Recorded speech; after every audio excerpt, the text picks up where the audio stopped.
വാർ situations നമ്മുടെ physical സേഫ്റ്റീനെ മാത്രമാണോ effect ചെയ്യുന്നത്? അല്ല, മെന്റൽ ഹെൽത്തിനെയും നല്ല രീതിക്ക് തന്നെ എഫക്റ്റ് ചെയ്യുന്നുണ്ട്. റീസെൻ്റ്ലി ഒരു ക്ലയൻറ്റ് പറയുകയുണ്ടായി, "ഞാൻ ഒട്ടും തന്നെ ഓക്കെ അല്ല.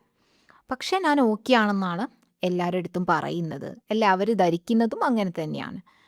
എനിക്ക് ഭയങ്കര സ്ട്രെസ്സാണ്, ആൻസൈറ്റിയാണ്. എൻ്റെ ജോബ് നഷ്ടപ്പെടുമോ എന്നുള്ളൊരു ഫിയർ എന്നെ വല്ലാതെ ഹോണ്ട് ചെയ്യുന്നുണ്ട്.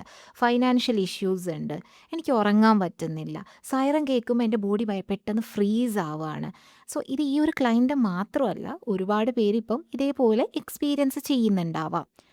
അബ്രോഡ് ജീവിക്കുന്ന ആൾക്കാർ കോൺസ്റ്റൻ്റ്ലി ഇപ്പം ഇങ്ങനത്തെ ഒരു ത്രെറ്റിനോട് എക്സ്പോസ്ഡ് ആവുന്ന സമയത്ത് അവരുടെ ബ്രെയിൻ ഒരു സർവൈവൽ മോഡിലോട്ട് ഷിഫ്റ്റ് ആവും. അത് ആക്ച്വലി ക്രോണിക് സ്ട്രെസ് റെസ്പോൺസ് ആണ്.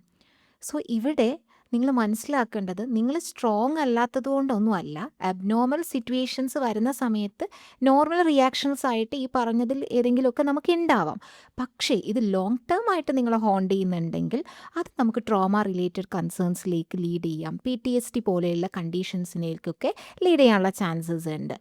സോ മെൻ്റൽ ഹെൽത്ത് ചെക്കപ്പ്, ഒരു പ്രൊഫഷണൽ സപ്പോർട്ട് എന്ന് പറയുന്നത് ഒരു ഓപ്ഷനായിട്ട് കാണാതെ അത് എസെൻഷ്യലാണ്. നിങ്ങൾക്ക് ഒറ്റയ്ക്ക് ഹാൻഡിൽ ചെയ്യാൻ പറ്റുന്നില്ലെങ്കിൽ അത് എസെൻഷ്യലാണ് എന്ന് നിങ്ങൾ മനസ്സിലാക്കണം.